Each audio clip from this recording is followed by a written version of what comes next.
Hello, welcome back to King Warrior Magician Lover. Here Socrates explains his divine mission. Enjoy. I declare that I will tell you the entire truth. Men of Athens, this reputation of mine has come of a certain sort of wisdom which I possess.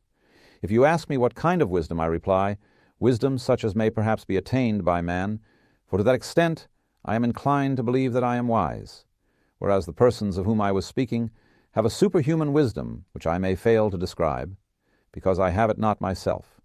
And he who says that I have speaks falsely and is taking away my character. And here, O men of Athens, I must beg you not to interrupt me, even if I seem to say something extravagant. For the word which I will speak is not mine. I will refer you to a witness who is worthy of credit. That witness shall be the god of Delphi. He will tell you about my wisdom, if I have any, and of what sort it is. You must have known Chaerephon. He was early a friend of mine and also a friend of yours, for he shared in the recent exile of the people and returned with you. Well, Chaerephon, as you know, was very impetuous in all his doings, and he went to Delphi and boldly asked the oracle to tell him whether, as I was saying, I must beg you not to interrupt. He asked the oracle to tell him whether anyone was wiser than I was, and the Pythian prophetess answered that there was no man wiser. Chaerephon is dead himself, but his brother, who is in court, will confirm the truth of what I am saying. Why do I mention this? Because I am going to explain to you why I have such an evil name. When I heard the answer, I said to myself, what can the god mean, and what is the interpretation of his riddle? For I know that I have no wisdom, small or great. What then can he mean when he says that I am the wisest of men? And yet he is a god, and cannot lie. That would be against his nature.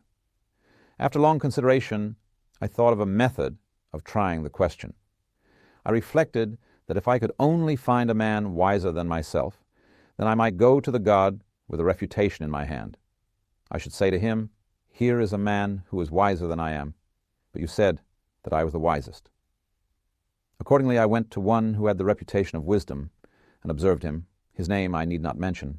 He was a politician whom I selected for examination, and the result was as follows. When I began to talk with him, I could not help thinking that he was not really wise, although he was thought wise by many, and still wiser by himself.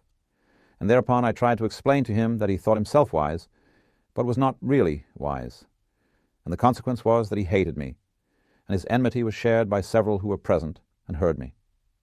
So I left him, saying to myself as I went away, well, although I do not suppose that either of us knows anything really beautiful and good, I am better off than he is, for he knows nothing and thinks that he knows.